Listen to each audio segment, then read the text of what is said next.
एक शिक्षक कक्षा में छात्रों को समूह में बांटकर चर्चा गतिविधि और प्रोजेक्ट के माध्यम से पढ़ाता है। वह छात्रों को खुद से सीखने का अवसर देता है और केवल मार्गदर्शन करता है। यह दृष्टिकोण किस सिद्धांत पर आधारित है? व्यवहारवाद, रचनावाद, परिपक्वतावाद, शास्त्रीय अनुबंधन। आंसर इसका क्या होगा? आंसर इसका जब भी गतिविधि की बात होगी, प्रोजेक्ट की बात होगी, तो यह रचनावाद हो जाता है।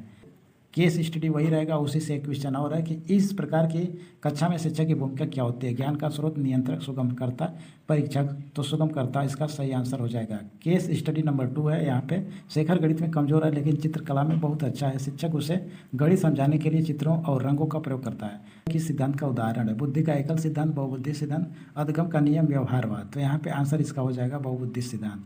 नेक्स्ट क्वेश्चन में कहा जा रहा है कि यह सिद्धांत किसने दिया, मतलब बहुबुद्धि सिद्धांत किसने दिया? पियाजे, Vygotsky, Howard Gardner, Skinner. Answer इसका हो जाएगा Howard Gardner. Case study number 3। एक बच्चा अपने शिक्षक और माता पिता की बात मानकर नियमों का पालन करता है क्योंकि वह सजा से डरता है। यह नैतिक विकास की कौन सी अवस्था है? पूर्व परंपरागत स्तर, परंपरागत स्तर, उत्तर परंपरागत स्तर, स्वायत्त स्तर। जब सजा की बात हो जाएगी तो यह पूर्व परंपरागत स्तर हो जाएगा। यह सिद्धांत किसने दिया?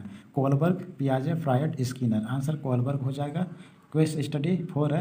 एक शिक्षक छात्रों की गलतियों को सीखने का अवसर मानता है और उसे सुधार के लिए प्रेरित करता है। इस प्रकार का मूल्यांकन है: समापन मूल्यांकन, निर्माणात्मक मूल्यांकन, मानकीकृत मूल्यांकन, प्रतिस्पर्धात्मक मूल्यांकन। तो गलतियों को सीखने का अवसर बनाना यह निर्माणात्मक मूल्यांकन कहलाता है। नेक्स्ट क्वेश्चन है, इसका मुख्य उद्देश्य क्या है? अंक देना, रैंक देना, सीखने में सुधार, चयन करना। तो इसका आंसर हो जाएगा सीखने में सुधार। केस स्टडी 5 है। एक बच्चा अपने दोस्तों की नकल करता है और उसके जैसा व्यवहार करने की कोशिश करता है। यह किस प्रकार का अधिगम है? परीक्षण और त्रुटि अधिगम, अवलोकन अधिगम, शास्त्रीय अनुबंधन, अंतर्दृष्टि अधिगम। जब नकल करना तो देख के सीखना, यह अवलोकन अधिगम कहलाता है।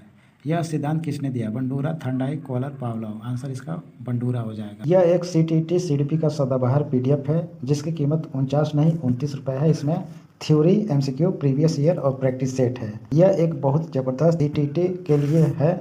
इसमें मैं दिखा दे रहा हूँ कि इसमें क्या क्या खास चीज़ें मैंने रखा है, तो वो चीज़ मैं बताने जा रहा हूँ। इस PDF में कलरफुल लिखावट है।